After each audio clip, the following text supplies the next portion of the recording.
in a transition phase when it comes to EVs. Not all forms of transport yet have an EV or hydrogen equivalent. The charging infrastructure, certainly in the UK, is not yet as voluminous or reliable enough to cope with all of the 35 million cars on the UK roads suddenly going zero emissions.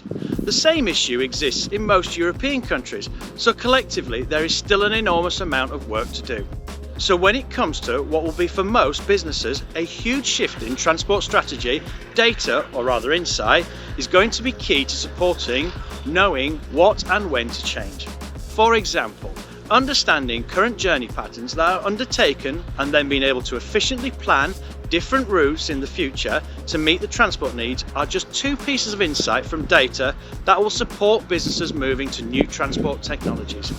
Businesses will see the switch as a risk, and what all businesses want to do is minimise risk, especially at the moment where the whole world is dynamically changing from one moment to the next.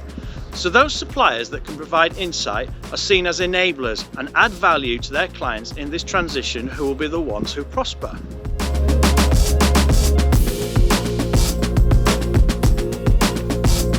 We're in a transition, and even though it has been 12 years since EVs began to be adopted in earnest, we are still a long way from knowing what the final landscape will look like.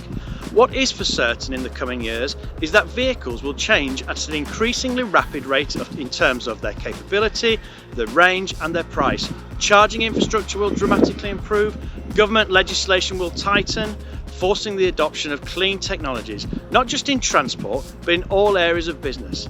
And there will be a growing desire from the public to see the organisations they interact with doing business in a genuinely sustainable way. But don't panic, there is time. Do the research, get hold of the data, insight, or work with a partner like Webfleet Solutions who can support you with data insights about your own business at the moment, and use that to take all those important first small steps. These things are and will continue to change rapidly, and it may feel like it is hard to keep up, but inertia and doing nothing will also not work.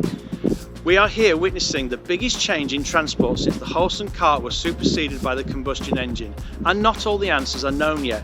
But these are also exciting times, with new technologies emerging and new ways of living our lives, and we have the opportunity to make a positive change to our climate if we embrace it.